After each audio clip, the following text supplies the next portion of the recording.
Good morning, everybody. It's your girl Miracle Sims, and you are listening to God, Sex, and Love, your daily dose of inspiration and juice. It is January the 13th, 2023, and today the topic is Our Jealous God. Happy Friday, everybody. Happy Friday. I hope that you had a great day yesterday. Mine was just fine. Um, Real quick, talking about yesterday, y'all. Your girl, I did get out there and was hustling in the streets. Basically, after I finished the juice, I got ready and head on out and everything like that. It was like, well, just in case, maybe some people want breakfast, X, Y, and Z, right? So I got out kind of early.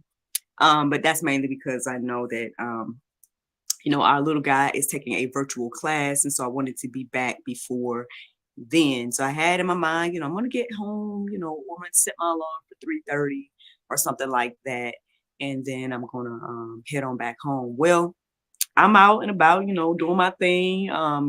In some ways, seeing the sunrise, I'm noticing the beautiful morning, the beautiful sky, all this good stuff. And then I ended up talking to my mom, and she was like, "Oh, have you not heard about the tornado watch?" And I was like, no. um, but yeah, so it turns out that, there was a tornado watch in our area and everything like that. But one, to God be the glory. I worked, I guess what you would consider to be a full day, or I worked the full time that I had intended to work. Um, and I didn't see a drop, y'all. I didn't see a drop of rain or anything. Like by the time I literally parked in the garage, I don't know if the Lord was just holding it for me to get home or whatever case is, but not long was I in the house. That's when I heard rain and that's when I heard wind. The lights flickered and stuff like that. But outside of that, y'all, we had a regular evening here in our house. So to God be the glory. Um, for favor, right? For protection, for being passed over, however you may look at it. I know when I woke up this morning, which I woke up around 2:31. I woke up later on in the evening yesterday too. I think around like 8:30, and I may know that as well. But anyway, because I gotta tell y'all what had happened, right? But when I woke up this morning, I was seeing that a lot of people in my hometown, Jackson, Georgia, and Griffin, Georgia, and things like that, were talking about how they had been affected. I saw a photo of a not a Lowe's, Hobby Lobby that the roof had been taken out of. I saw a couple of photos of, houses with trees on them, things like that. And as much as I've teased my husband about trees, because when we were looking for a house, he was very adamant about not having trees around us. And I'm like, husband, we need trees to breathe. Like, I mean, is it that deep? But I mean, I guess when these things happen, I can see where he's coming from. So I'm definitely praying for those in our community and everything like that. Prayerfully, uh, praying for those that were affected. And I did hear about a 5-year-old child that I guess a tree struck a car. Um, I didn't really see all the information regarding that, but definitely praying for that family. Um, so let's obviously keep people in prayer that were affected by this tornado and everything like that. But just letting y'all know that all is well here. And then also, when I did chit chat with my family, all seemed to be well. Obviously, I'm gonna chit chat with them today and just check in and make sure. But yeah, so that's all I know about that. And thank and praise God for um, seeing another day, y'all. Seeing another day. In regards to yesterday, yeah, basically, man, one, I was kind of tired and hungry. Like as soon as I came back home, I was just hungry. So one of the first things I did was grab me some leftovers, whatever the case is, and tried to kind of woosah a little bit before it was time for MJ to log into his class. He logged in. I think he retained some information, y'all. We're gonna keep the little guy in prayer. And maybe it's just me, right? Like with high expectations. So y'all keep me in prayer, right? Keep me in prayer that I show the guy some grace and mercy, in the beginning stages of his education. Um, so yeah, that went well though. The class seemed to went to have gone and went well. And then yeah, soon after that, y'all, your girl was knocked out. Like I was gone. And like I said, I woke back up around 8:30, went back to sleep, and then woke back up around 2:31. And so I was up ever since 2:31 this morning. I was kind of getting, feeling kind of tired, feeling distracted, all these different things. But I took in a lot of different information and stuff. And then I listened to the prayer meditation, which I don't remember at the moment because girl, you know how your girl get, man. I got engulfed in what the Lord was showing me with 2:31 and everything like that. And so yeah, so after the prayer meditation, I started to look into 2:31. And well, actually I looked into both times. I looked into the 8:30 time as well. But I don't know, the 2:30 time just kind of was sticking out to me a little bit more. So I started to kind of focus on that. But then I kind of paused, to be honest. Like I took some time to just kind of, I guess, clear my mind from everything. And then ultimately, this concept, ultimately the concept about the jealous God stood out to me, but it was some other things that kind of stood out in the beginning to get me to jealous God, which I think if I can kind of try to remember a couple of things. It was like, I guess one reflecting on what was being said in what is it? Jeremiah 2:31. I ended up reading the entire Jeremiah 2, which is a beautiful depiction of God's heart towards Israel in particular, but I feel like us in general as well, like all humans. But so that was one thing. And then, like I said, I did read the other section as well. I did look at the Strong's Concordance and all that type of stuff, but I guess just Jeremiah 2:31 was just standing out the most in all the things that I was studying this morning. And I guess I just took some time to just reflect on the heart of God and reflect on like what is He saying in this this passage and what I was reading in Jeremiah 2, the entirety. And basically it's just like God pouring out His heart to us and being like, hey, I'm here and you guys it's like y'all ignore me. It's like y'all forgot all the things that I've done. And I just kind of I guess I put myself in those shoes for a moment. I was like, well, what is this ultimately saying? And I looked up those different phrases, even though I can't think of them right now, but I kind of looked up the different phrases, what I felt like the overall message was. And then ultimately, that led me to our jealous God. So let's get into it, y'all. So I looked up the definition of jealous, right? And obviously, the first two definitions are what I think we all think of when we think of the word jealous. But I think that third definition is what represents God, at least biblically.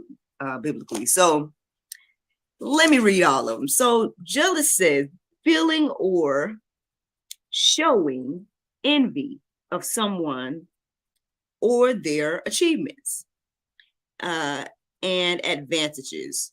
And then the second definition says feeling or showing suspicion of someone's infirmities in a relationship, or unfaithfulness in a relationship.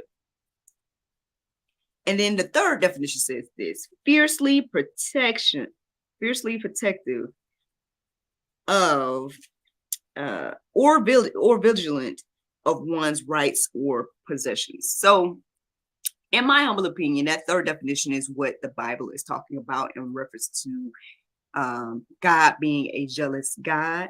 I feel like it's coming from that perspective of being fiercely protective of what He knows is His. First of all, everything is His, right? Second of all, we are His, and so again, I just couldn't help but like really think about those verses that I was coming across, like, the verses that refer to making carved idols, whether they're out of wood, gold, or anything, right? And worshiping those, and how foolish and silly we look to do that. And then we can't sit here and judge people that do that, because at the end of the day, we do it whether we know it or not, because you do it with your cars, your homes, whatever the case is. You put things before God. So let's not judge, the people that actually do that and actually carve something and call it their God, when you do the same thing for anything that you put above God, that's considered to be an idol. So so that's one thing. two, I couldn't help but think about your girl. All right, well, this might be Pope. Somebody might not want to hear this. Sorry, okay? But I couldn't help but think about your girl, Oprah. And listen, look, now I grew up on Oprah, Whoopi Goldberg, all these people that I, looked up to as a Black woman. You know what I'm saying? But I guess it's just kind of interesting seeing these people in my adult life. Can I just say it like that?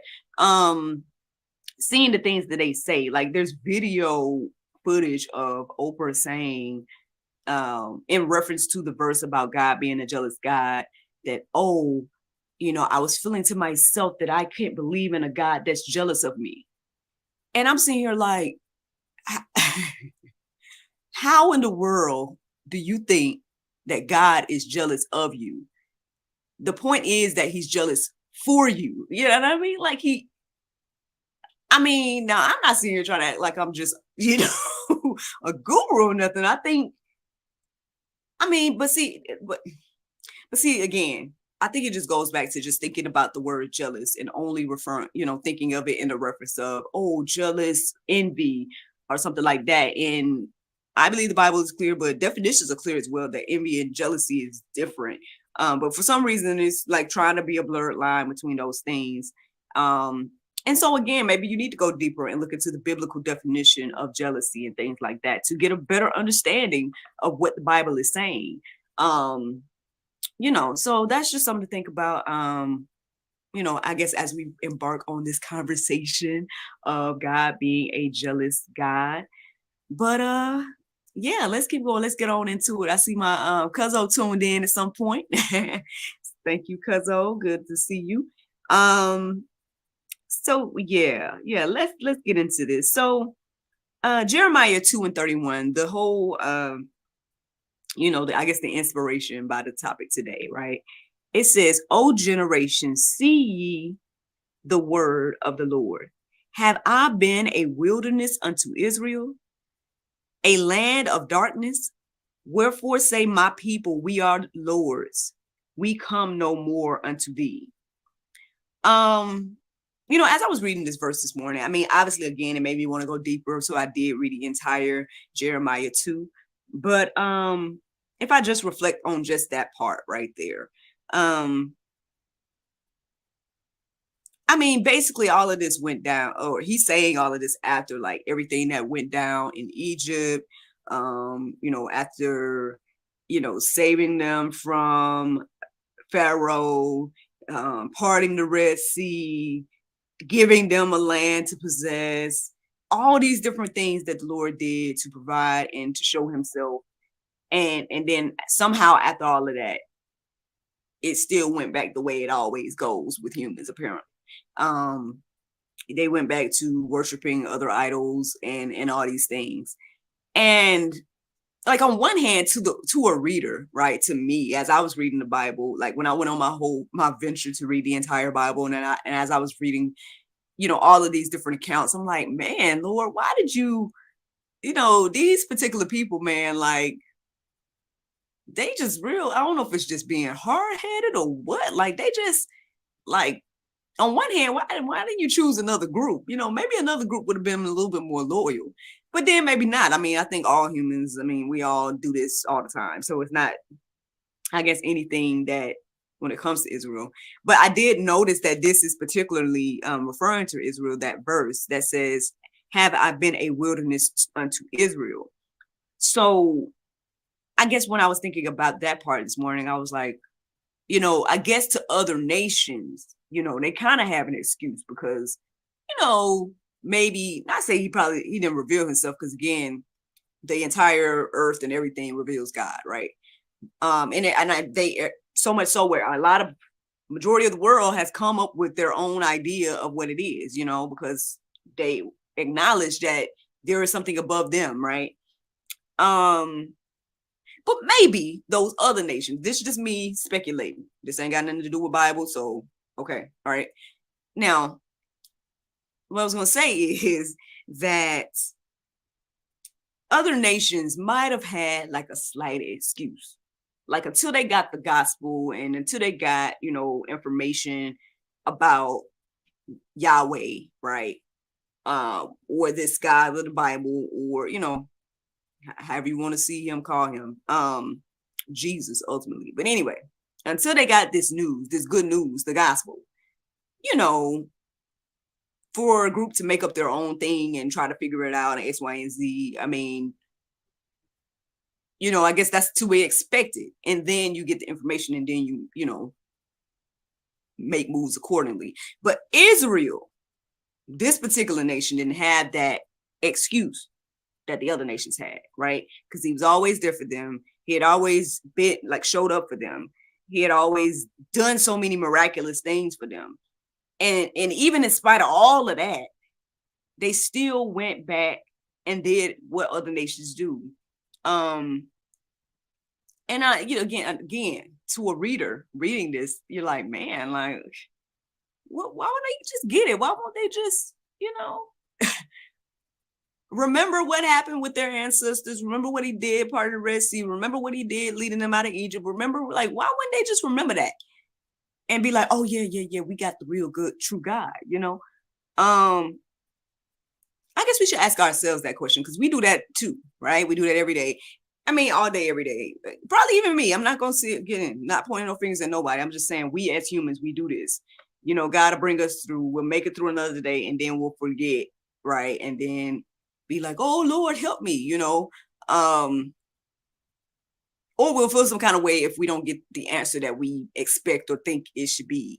But anyway.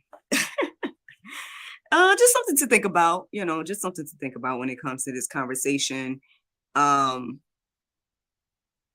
yeah, I mean, I hope that you guys go deeper and check out Jeremiah too, because it really is a, I guess, heart-wrenching, eye-opening look at God's heart, in my opinion. And, hopefully it'll give us a different perspective when it comes to, the different trials of life. But let's keep going. So Exodus 34:14, it says, for you shall worship no other God, for the Lord, whose name is jealous, is a jealous God. So and I found this interesting, actually, because this verse, and I think there's another verse later that I'm going to read to you all, talks about my name is this, my name is that. And what came to my heart and mind this morning as I was reflecting on that was that, one, we're never going to have a full understanding of God, right? It's like we got pieces and glimpses of God. And so this jealous, he says, my name is jealous here. It's just one piece or aspect of God. Now I don't know if we all fully understand that or not, but I mean, on one hand, I feel like, okay, well, we're multifaceted as humans, right? We all have multiple ways that we feel, even though we're just one human, but we have multiple titles, I am a, daughter, sister, wife, mother, and that's not even getting into whatever occupation titles and all this other stuff, right? So if we can have all these multifaceted things about us, then why don't we understand that that's the same for God? And probably even more so than we can ever even fathom at all. But at least, can we at least kind of see it, something like that? I don't know. I guess I feel like that's an important thing to think about, because I think, again, when we're trying to put God into our box of who we think he is or whatever, this concept of him being jealous, if we just think about, again, those first couple of definitions, we're like, oh, that doesn't make any sense. Why we gotta be jealous out of the. And it's like, I don't know, just like that definition had multiple definitions. I think that we should expect God to have multiple aspects of himself as well. That's just, I don't know. Or so much so that we don't fully understand and probably won't ever understand it. So maybe we're in his presence. Well, who knows if we'll fully understand then too. I don't know. Just putting it out there. So anyway, let's keep going. 2 Corinthians 11:2, it says, for I feel a diverse jealousy for you, since I betrothed you to one husband to present you as a pure virgin to Christ. So, yeah, I mean, I think that makes it clear that, again, jealous for us, not jealous of us. So y'all, if y'all want to go tell Sister Oprah that, that's cool. I'm sure that was a long time ago. Hopefully she's, renewed her mind now regarding that. But the fact that that was even documented, that she said that, to me is just a little bit laughable, because it's like, come on, sis, like you got to know that God ain't jealous of you. He made you. So come on, man. But anyway, maybe not, she said it out her own mouth. So I don't know. But anyway, let's keep going. Isaiah 42:8. I am the Lord, that is my name. My glory I give to no other, nor my praise to carved idols. So this is that other verse I was referring to that says, now in this one it says, the Lord is my name, right? Lord is my name. Jealous is my name, Lord is my name. We done got two names already. Or two aspects of God, right? Anyway, but I feel like there's plenty of Bible that reiterates this idea that, hey, don't put nothing above me, nothing, no carved idols, no images, like no nothing. And I know people, oh Lord, so people struggle with this concept, because then they're like, oh, see, so don't put Jesus above God either. See, again, I think that's on a whole nother level that we don't understand fully. What I've come to learn is Jesus is God. But again, it took me a while. It took me a process. I feel like I've been honest about that, and was like, again, it wasn't until my adult life that I put two and two together to understand that. So no judgment on anybody else that doesn't understand it yet, But what I'm saying, I guess, regardless of all of these things, that, there's plenty of Bible that reiterates, do not put anything else above me. If nothing else, I hope that you guys, at least, if you can put I feel like I gave a good example back in the day, but I can't remember what episode it was, because y'all know I do the juice every day, so I don't know. But anyway, like, I hope you guys put yourself in the scenario that he's talking about, right? Like in these different verses, the ones that start talking about, you made carved images, you bow down to wooden like really think about that. And try to think, I mean, I know we're never going to fully understand or think about everything from God's perspective, but I mean, can we try for a moment, right? Let's just put it into a perspective like, okay, if I made something, whatever it is, right? I made something, and then that thing turns around and tells me that I didn't make it, and then goes to something else that I made, and then and call it God. Like, can we see how silly that even sounds? And then imagine what that looks like. Can we think about how silly that looks? And then, I don't know, maybe hopefully this will change our perspective of like what we do and all of this. But just a little exercise, just throwing it out there, y'all, if y'all want to go deeper and get a better understanding. But anyway, yeah, that's pretty much the juice, y'all. That's the juice. I mean, those are all the verses that I felt led to share in regards to this topic this morning, about our jealous God. I hope, again, that this gives us all a better understanding of that concept. But if you need to go deeper, if you've never thought about this before, right, and you're somebody that's like, I'm starting from the beginning here, and I'm needing to understand this concept of God being jealous and all that. I mean, there's an article that I came across. It's called 10 Things You Should Know About the Jealousy of God. It's by Sam Storms. Y'all can Google that and check that out. There's a few more things in the Go Deeper section that you guys can peruse and let marinate on your heart, souls, and minds as well. But the Bible verse of today is Proverbs 21:21. It says, he that followeth after righteousness and mercy findeth life, righteousness, and honor. Y'all know that today is Friday, so the GSL talk show will be coming out at 7 p.m. and it should be a chat with Miss Victoria Rader. She's known as the Possibility Coach. So I hope that you all tune in tonight to that episode. And thank you all so much for listening to God, Sex, and Love, your daily dose of inspiration, the juice. I pray you guys can go forth and have a wonderful day. And I look forward to talking to you all tomorrow, if the Lord's will. Bye-bye. And there you go, Facebook, YouTube, Rumble, anybody listening to the sound of my voice. I hope that you all are encouraged and inspired. Thank you so much for listening. Again, those that were affected by this tornado yesterday, you are in my prayers, and I hope that, all is well overall. You know, and yeah. I mean, as for today, I was thinking about getting back out there hustling in the streets. I need to get a few dollars together. Look, y'all, my mama's birthday is around the corner. We need to get a few dollars together, right? So I was thinking about getting out there today, but we'll see, because I was kind of tired when I got up. But now I'm bright eyed and bushy tailed, but we'll see what the Lord do. I don't think I have any announcements, anything like that. Tomorrow is Saturday, and I believe our friends at Radical Readers Clubhouse is doing a event that I might take NJ to, because it's like a little children's book club, and they give books to kids and all that type of stuff. And he seems to enjoy it the different times he went. And so I was thinking about taking him. But we'll see what the Lord do about all this tomorrow, or today and tomorrow. But yeah, y'all be on the lookout for the talk show tonight. And I hope y'all have a great Friday. Bye-bye.